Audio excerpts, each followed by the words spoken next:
नमस्कार दोस्तों, बहुत बहुत स्वागत है आपका मध्य प्रदेश के साथ साथ ही राष्ट्रीय अंतर्राष्ट्रीय करंट अफेयर्स में। मैं हूं नीलेश और आप सभी का एग्जाम गुरुजी के 12 जनवरी के करंट अफेयर्स में स्वागत करता हूं। और करंट अफेयर्स की शुरुआत करते हैं हमेशा की तरह आज के विचारों के साथ कि जिसके पास धैर्य है वह चाहे वो पा सकता है। यानी आपके पास यदि धैर्य है, यानी आपके पास अपने अंदर एक पेशेंस है, तो आपको अपनी जो भी योजनाएं होती हैं उन पर विश्वास होता है और अपनी गलतियों को बहुत ही एक सामान्य तरीके से देखते हो कि हाँ, मुझसे क्या गलती हो रही है, क्यों मैं पीछे रह जा रहा हूँ।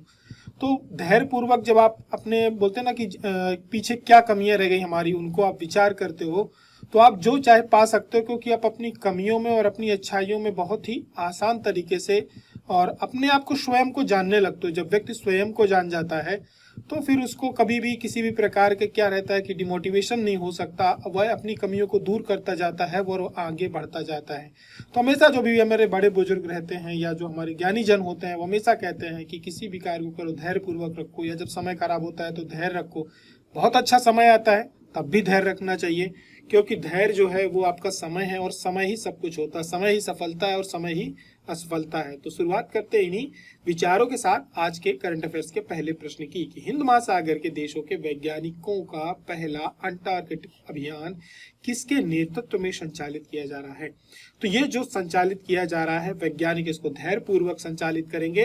राष्ट्रीय ध्रुवी एवं समुद्री अनुसंधान केंद्र कहाँ पर है? वो है गोवा पर, और इसके द्वारा किया जा रहा है। भारत के लिए एक बहुत अच्छी बात है कि भारत इसका क्या कर रहा है, नेतृत्व कर रहा है। और साथ ही साथ इसमें 3 देश सम्मिलित होंगे, यानी 3 देशों के वैज्ञानिक होंगे। मॉरिशस के 2 होंगे, बांग्लादेश के होंगे 1 वैज्ञानिक, तो 3 वैज्ञानिक इसमें सम्मिलित होंगे। और ये कोलंबो सिक्योरिटी कॉन्क्लेव जो कि हुआ था, तो इनके बीच एक जो समुद्री सहयोग हुआ था उसके अंतर्गत 20 दिसंबर 2023 को केप टाउन में जहाज लिया था। और ये 43वें अंटार्कटिक एक्सपीडिशन ऑफ इंडिया में भाग लेने के लिए शामिल हुए थे। बात करें जब भारतीय अनुसंधान केंद्र में ये शोध क्या करेंगे, तो ये मॉरिशस और बांग्लादेश के जो वैज्ञानिक होंगे, ये बर्फीले महाद्वीप के जो लार्समैन हिल्स क्षेत्र है वहां पे भारतीय अनुसंधान केंद्र है, वहां पे भारत के जो अंटार्कटिक अभियान चल रहे हैं वहां के शोधकर्ताओं के साथ सम्मिलित होंगे। और ये लोग वैज्ञानिक जो है कोलंबो सुरक्षा सम्मेलन जो कि CSC बोला जाता है, इसके अंतर्गत जो भी गतिविधियां होती हैं उसमें ये भाग ले रहे हैं। 3 से 4 माह का ये अभियान रहेगा, अंटार्कटिक में चलेगा। और पूर्वी अंटार्कटिक मैत्री 2 की स्थापना की बात करी जाए तो 21 इसका जो है केंद्रीय पृथ्वी विज्ञान मंत्री जो किरण रिजिजू है वर्तमान में, इन्होंने 21 दिसंबर 2023 को इसकी जानकारी राज्यसभा में दी थी कि इन्होंने इसकी स्थापना की मैत्री 2 की योजना बनाई है। और इसका जो परिचालन है भारत सरकार 2029 तक पूरी करने की इसकी संभावना है। CSC का गठन वर्ष 2011 में किया गया था। भारत, श्रीलंका और मालदीव के त्रिपक्षीय समुद्री सुरक्षा सहयोग के रूप में इसको ध्यान में रख करके किया गया था। इसके अलावा बात करी जाए कि अंटार्कटिक में भारत की जो अनुसंधान केंद्र है, तो भारत सरकार ने 1981 में इस क्षेत्र में अपना अनुसंधान कार्य प्रारंभ किया था। और यह भारतीय अंटार्कटिक कार्यक्रम का 43वां वैज्ञानिक जो वर्तमान वाला चल रहा है वो 43rd नंबर का है। 1981 में इसकी शुरुआत हुई थी। और बात करी जाए वर्तमान में तो 3 जो हमारे स्थायी अनुसंधान आधार केंद्र हैं, इनमें से एक दक्षिण गंगोत्री है जो कि 1983 में स्थापित किया गया था, फिर मैत्री है 1988 में, फिर भारतीय 2012 में। जो दक्षिण गंगोत्री जो कि हमारा पहला अभियान था वो वर्तमान में कार्य नहीं कर रहा, वो शोध क्षेत्र कार्य नहीं कर रहा है। और दक्षिण गंगोत्री अब मात्र एक आपूर्ति स्टेशन बनकर के रह गया है, जबकि मैत्री और भारतीय भी पूर्णतः संचालित है।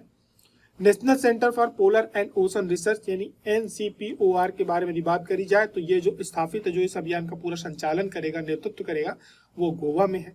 और ये हमारे देश के जो पृथ्वी विज्ञान मंत्रालय होता है उसके अंतर्गत ये काम करता है। और NCPOR जो है पूरे भारत के जो अंटार्कटिक कार्यक्रम होते हैं इनका क्या करता है, प्रबंधन करता है। तो 2 बातें ध्यान में रखनी है कि ये जो NCPOR है ये कहाँ पर है, तो ये गोवा में है। और दूसरी बात क्या है, इसका नेतृत्व कौन करेगा, तो यही करेगा। आज का अगला प्रश्न, लाल चींटी की जो चटनी होती है जिसे हाल ही में अभी क्या दिया गया है, GI टैग दिया गया है, ये किस राज्य से संबंधित है? ये संबंधित है उड़ीसा राज्य से, जहाँ का रसोगुल्ला बहुत फेमस है। ठीक है, स्वामी जय जगन्नाथ के नाम से भी जाना जाता है। तो यहाँ की एक लाल चींटी की चटनी है वो काफी फेमस है, खाई नहीं है, उसके बारे में आइडिया नहीं है, लेकिन GI टैग मिला है तो उसकी कुछ न कुछ विशेषता होगी। और इसको जो है काई चटनी के नाम से भी जाना जाता है। और ओडिशा की ये काई चटनी है, इसे काई चटनी के नाम से भी जाना जाता है। कभी पूछ लिया जाए, ध्यान रखना ये लाल चींटी की चटनी होती, स्वाद अच्छा होता, बनावट के कारण इसको GI टैग दिया गया है।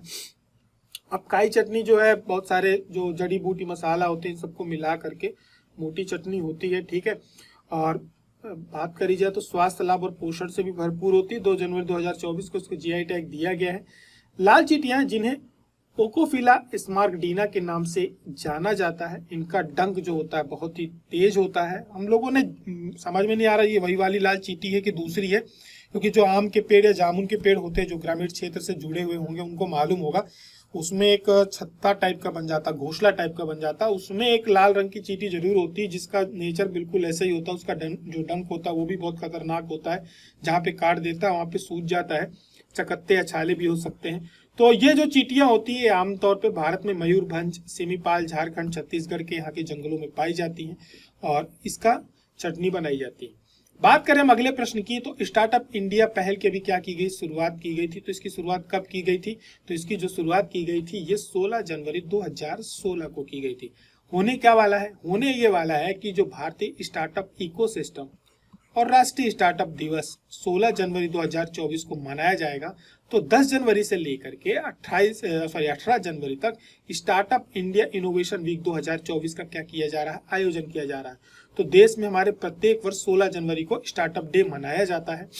वाणिज्य और इस उद्योग मंत्रालय जो होता है वो इसको पूरे का पूरा संभालता है, क्योंकि स्टार्टअप भी उसी क्षेत्र में होते हैं। तो इस इनोवेशन वीक होगा, इसमें बहुत सारे जो नए एंटरप्रेन्योर्स होंगे वो इकट्ठा होंगे और बड़े बड़े जो बिजनेस टाइकून्स होते हैं उनके साथ बैठेंगे, चर्चा करेंगे, कुछ सीखेंगे। तो स्टार्टअप्स को हमारे यहाँ बहुत ज्यादा मोटिवेट किया जा रहा है। बात करी जाए भारत में स्टार्टअप का जो इकोसिस्टम है वर्तमान में ये बहुत एक हॉटस्पॉट बन के उभरा है दुनिया में। वर्तमान में दुनिया में तीसरा सबसे बड़ा स्टार्टअप इकोसिस्टम भारत के पास है। बहुत ज्यादा एंटरप्रेन्योर्स हमारे यहाँ से निकले हैं, बहुत नए नए क्षेत्रों में कार्य कर रहे हैं और बहुत बदलाव तेजी से लेकर के आ रहे हैं। तो 3 अक्टूबर 2023 तक भारत के पास 111 यूनिकॉर्न स्टार्टअप्स थे और इनका मूल्यांकन किया जाए तो 349.67 बिलियन डॉलर रहा है। और स्टार्टअप्स की फंडिंग भी हमारे यहाँ काफी तेजी से हो रही है। ठीक है, तो आगे की तरफ बात करो तो स्टार्टअप इंडिया पहल क्या है। इसकी जो घोषणा हुई थी 15 अगस्त 2015 को प्रधानमंत्री के द्वारा लाल किले के भाषण में की गई थी और जो शुरुआत की गई थी वो 16 जनवरी 2016 को की गई थी। सरकार की कोशिश है कि गवर्नमेंट जॉब हो या कोई भी जॉब इतनी ज्यादा जनरेट नहीं हो सकती, हम एक मैन्युफैक्चरिंग हब बन करके उभरे। कब तक हम सारी चीजें क्या करते रहेंगे, पूरी तरह से इंपोर्ट करते रहेंगे। हम इंपोर्ट पर निर्भर ना होकर के हम एक एक्सपोर्टर बने। लेकिन हमारे यहाँ का सर्विस सेक्टर जो हमारा है वो बहुत ज्यादा ग्रो किया। ठीक है, हम सर्विस सेक्टर, तो उसकी वजह से क्या है कई बार हमें दिक्कत जाती है। मैन्युफैक्चरिंग के क्षेत्र में काफी पीछे हैं। आईटी हब के रूप में ठीक है मजबूत हो रहे हैं, लेकिन हमारे जो बेसिक नीड्स है वो हम आज भी क्या करते हैं, इंपोर्ट करते हैं। बहुत छोटे छोटे इक्विपमेंट्स होते हैं उनको भी हमें कई बार इंपोर्ट करना पड़ता है। स्टार्टअप्स के लिए सरकार ने कई पहल करी हैं, जिनमें से एक आपका startup India seed fund scheme है और इसमें स्टार्टअप इंडिया एक्शन प्लान है, पुरस्कार है। साथ ही में सरकार क्या करती है, बजट में भी कई प्रकार की रियायतें देती है, जीएसटी वगैरह नहीं लगता है। अगले प्रश्न की तरफ बढ़ें तो मिलन जो 24 है इसका आयोजन कहाँ किया जाएगा। जो मिलन 24 है इसका आयोजन विशाखापत्तनम में किया जाएगा। ये हमारे देश की जो नौसेना है उसका एक अभियान है। तो ये 19 से 27 फरवरी 2024 को विशाखापट्टनम में आयोजित होगा। ये कई देशों का बहुराष्ट्रीय नौसैनिक अभ्यास है, मिलन को याद रखना है। ठीक है, बहुराष्ट्रीय है, इसकी 1995 में शुरुआत हुई थी। और ये हमारी जो वर्तमान में लुक ईस्ट पॉलिसी है 4 विदेशी देशों के प्रति, उनमें से एक आता आपका इंडोनेशिया, सिंगापुर, श्रीलंका और थाईलैंड। इनके साथ हमारा लुक ईस्ट पॉलिसी को आगे बढ़ाना है। ठीक है, ये 10वां संस्करण था। और बात करी जाए इसके बारे में लुक ईस्ट पॉलिसी क्या है, तो ये आप जब एग्जाम गुरुजी के जो टेलीग्राम चैनल है वहाँ पे पीडीएफ डाली जाएगी, उसमें मैंने अच्छे तरीके से काफी डिटेल में इसके बारे में बताया है। और सभी जो हमारे करंट अफेयर्स होते हैं उसमें हम वीडियो में केवल जो मुख्य बातें होती हैं, जो आवश्यक होती हैं, उनको लेकर के आते हैं। लेकिन जो मुख्य परीक्षा के दृष्टि से महत्वपूर्ण हो जाती है, कोई भी योजना है उसके बारे में प्रॉपर डिटेल्स जो होनी चाहिए, वो जो इसकी टेलीग्राम चैनल पे पीडीएफ डाली जाती है उसमें प्रॉपर डिटेल्स दी जाती है। तो वहाँ पे आप देख सकते हैं, मेंस से रिलेटेड कंटेंट आपको उसके अंदर मिल जाएगा। अगले प्रश्न की बात करें जो कि हमारे राष्ट्रीय अंतर्राष्ट्रीय का आखिरी प्रश्न है। प्रसिद्ध व्यक्तित्व है उस्ताद राशिद खान, इनका अभी हाल ही में निधन हुआ है। ये किस क्षेत्र से संबंधित थे, तो ये संगीत के क्षेत्र से संबंधित थे। आप सभी ने यदि एक गीत सुना हो जब वी मेट का, कि आओगे जब तुम साजना अंगना फूल खिलेंगे, वो इनके द्वारा ही गाया गया था। और बहुत ही बोला जाए तो एक बहुत बड़ी हस्ती का हमारे यहाँ से समय से पहले जाना हो गया है, क्योंकि इन्होंने संगीत को, जो शास्त्रीय संगीत होता है, इसको जो हमारा एक तरह से ये कहो कि सुगम संगीत होता है जिसको हम लोग बॉलीवुड सॉन्ग्स बोलते हैं, उनके साथ इन्होंने बहुत अच्छा कॉम्बिनेशन किया था। उसके साथ इन्होंने संगीत को, शास्त्रीय संगीत जो धीरे धीरे युवा पीछे जा रहे थे उसको इन्होंने आगे बढ़ाया था। बहुत सारे बॉलीवुड सॉन्ग इन्होंने गाए हैं, एक याद था वो आपको बता दिया। ये रहने वाले कहाँ के थे, तो ये उत्तर प्रदेश में बदायूं में इनका जन्म हुआ था और इन्होंने रामपुर शहर श्रावण घराने की इन्होंने स्थापना भी करी थी। गुलाम मुस्तफा खां, इन्हें पद्मश्री पुरस्कार से सम्मानित भी किया गया है, उनके भतीजे थे, उनके घराने से थे, इस घराने को उन्होंने बहुत नाम किया है।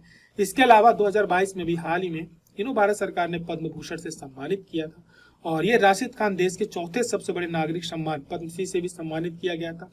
इसके अलावा इन्हें बंगाल का जो सर्वोच्च सम्मान होता है, नागरिक सम्मान, वहाँ का बंगा भूषण होता है, विभूषण, उससे भी सम्मान दिया गया था। संगीत महासम्मान से भी सम्मानित किया गया था, संगीत नाटक एकेडमी से भी सम्मानित थे। इसके अलावा विदेशों में भी इनको बहुत सारे सम्मान मिले थे। शुरुआत करते हैं मध्य प्रदेश के करंट अफेयर्स की और सबसे ज्यादा बोले शुरुआत होगी तो वो किससे होगी, स्वच्छता के साथ होगी। मध्य प्रदेश ने एक बार फिर से स्वच्छता में अपना परचम लहराया है, लेकिन प्रश्न हमारा ये है कि स्वच्छ सर्वेक्षण 2023 में सबसे स्वच्छ राज्य के रूप में किस राज्य को सम्मानित किया गया है। तो कोई और राज्य नहीं है, वो महाराष्ट्र है, मध्य प्रदेश नहीं है। इसमें बात करी जाए पूरे के पूरे स्वच्छता सर्वेक्षण की, तो जो सबसे ज्यादा वेटेड होता है, जिसका हम सबसे ज्यादा इंतजार करते हैं, तो वो ये है कि साल का जो सबसे स्वच्छ शहर रहा है वो इंदौर तो रहा ही है, साथ ही साथ सूरत भी सबसे स्वच्छ शहरों में सम्मिलित हुआ है, देश के सबसे क्लीनेस्ट सिटी में। राष्ट्रपति द्रौपदी मुर्मू ने अभी 11 जनवरी को कल इनको ये अवार्ड दिया है और यह आयोजन हुआ था भारत मंडप जो कन्वेंशन सेंटर है, जो अभी G20 के दरमियान बनाया गया था। आपसे पूछा जाए कि भारत मंडप कन्वेंशन सेंटर कहाँ है, तो याद रखना ये दिल्ली में है, तो वहां पर ये पुरस्कार दिए गए हैं। बात करिए जाए सबसे स्वच्छ शहर 1 लाख से अधिक जनसंख्या वाले की श्रेणी में इंदौर और सूरत उस पे रहे हैं। तीसरे नंबर पे मुंबई रहा है और इंदौर ये लगातार 7वीं बार सबसे स्वच्छ शहर बना है और ये पहली बार हुआ है कि जो दो शहर को एक साथ मिला, नहीं तो पहले इंदौर लगातार रहता ही था। सूरत पिछली बार शायद 2-3 नंबर पे रहा है। और सबसे स्वच्छ शहर 1 लाख से कम की जनसंख्या श्रेणी की बात करी जाए तो इसमें महाराष्ट्र का एक शाश्वत शहर है जिसको चुना गया है। महाराष्ट्र और छत्तीसगढ़ के बाकी के शहर हैं। सबसे स्वच्छ राज्य की बात करी जाए तो सबसे स्वच्छ राज्य जो रहा है, महाराष्ट्र को प्रथम पुरस्कार दिया गया है। मध्य प्रदेश किस नंबर पे रहा, तो मध्य प्रदेश को दूसरा मिला है और छत्तीसगढ़ को तीसरा स्वच्छ राज्य का पुरस्कार दिया गया है। और गंगा इसमें अभियान जुड़ा हुआ है साथ में स्वच्छता को लेकर के, तो वाराणसी और प्रयागराज ने स्वच्छ गंगा शहरों में शीर्ष दो स्थान हासिल किए, यानी वाराणसी सबसे स्वच्छ, दूसरे नंबर पे प्रयागराज रहा। सबसे स्वच्छ राजधानी की बात करी जाए तो भोपाल लगातार सबसे स्वच्छ राजधानियों में बना हुआ है। इस बार भी स्वच्छ राजधानी के रूप में मध्य प्रदेश के भोपाल को मिला है और टॉप 10 में भी मध्य प्रदेश का भोपाल जो 7th पोजीशन पे है। वर्ष 2023 में सर्वेक्षण का 8वां संस्करण था। थीम थी इस बार की वेस्ट टू वेल्थ की, ठीक है। और इसमें क्या है, हमारे जो आवास और शहरी मंत्रालय होते हैं उनके द्वारा इसकी शुरुआत की गई थी। यही मंत्रालय इस पूरे स्वच्छता सर्वेक्षण को क्या करता है, आयोजित करता है, सर्वेक्षण कराता है। 2016 में इसकी शुरुआत हुई थी, लगभग 73 शहरों को उस समय शामिल किया गया था, लेकिन 7 सालों के अंदर अंदर इसमें 4477 यानी 44 शहर सम्मिलित होते हैं। तो एक बहुत बड़ी उपलब्धि है हमारे यहाँ, एक अच्छी उपलब्धि है। विशेषकर मध्य प्रदेश की बात करी जाए तो इंदौर 7वीं बार, मध्य प्रदेश को स्वच्छ राज्य श्रेणी में 2 पुरस्कार मिला है। स्वच्छ सर्वेक्षण 2023 के पुरस्कार में जो गार्बेज फ्री शहर में 7 स्टार रेटिंग के साथ इंदौर ने लगातार 7वीं बार 7th स्टार हासिल किया है।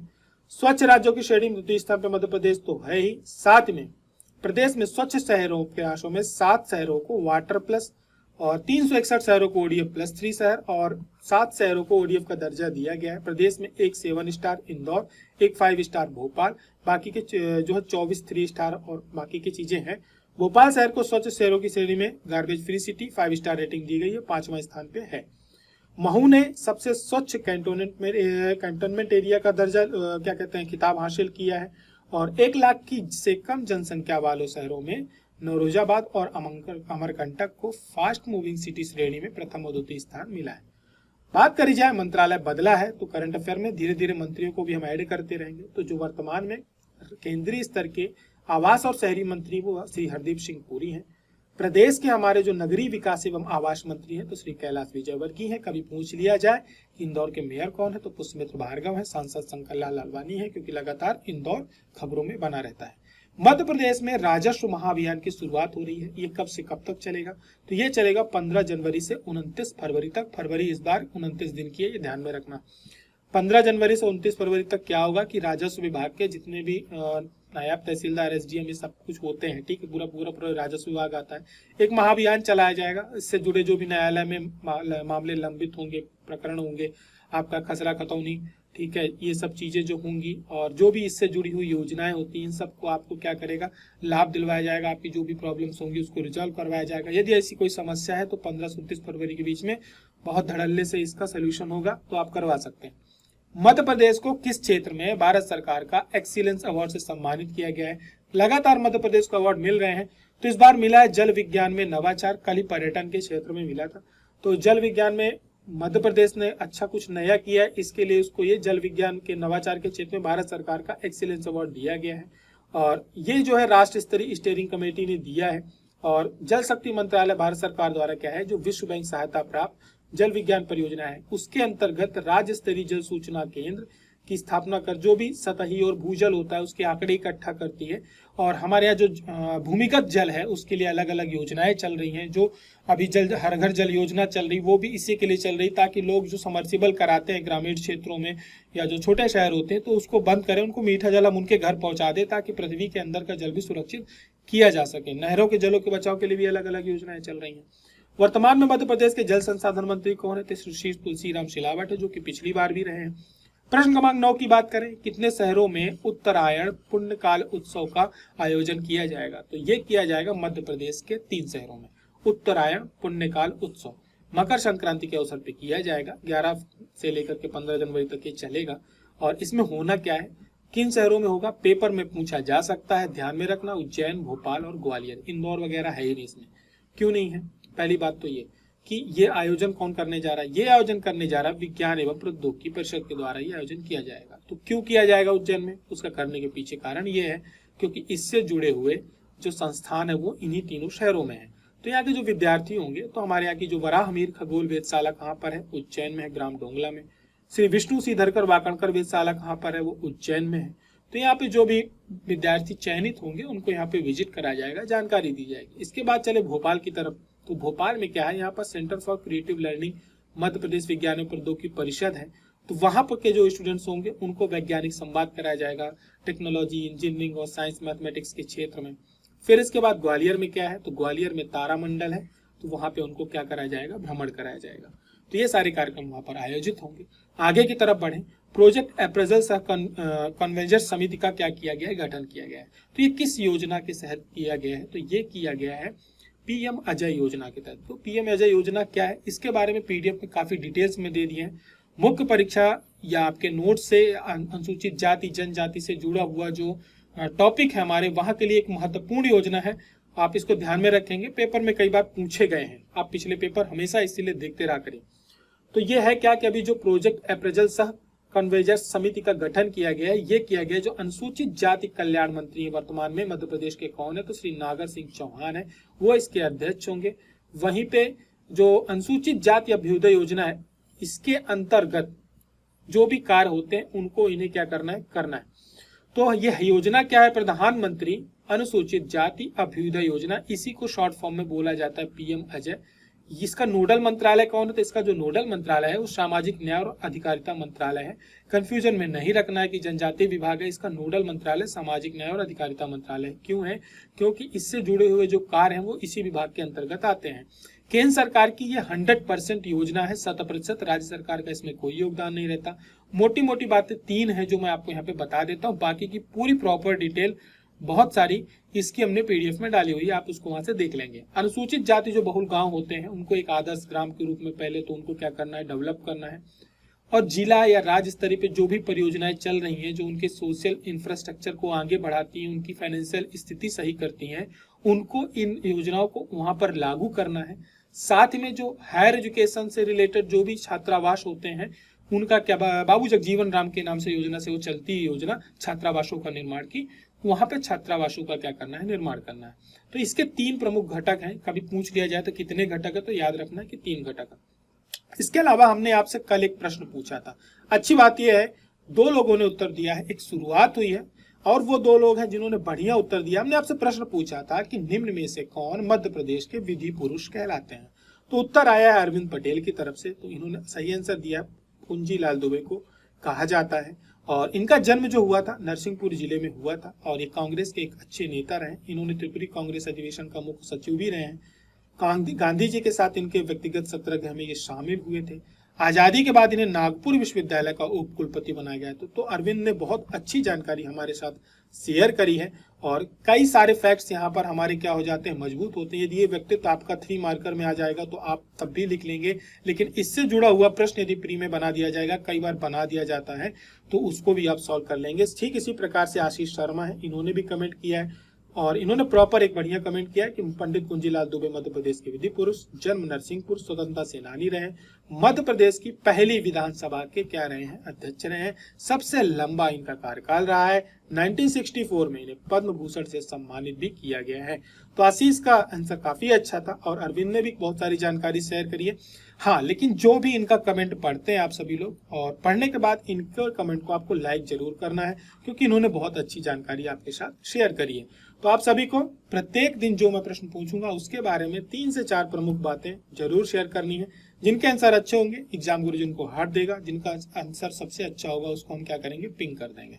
तो ग्वालियर में पैदा हुए विश्व प्रसिद्ध गणितज्ञ हैं जिनके नाम पर एक एल्गोरिथम है, वो कौन है? इनमें से ABCD में से आपको राइट आंसर करना है।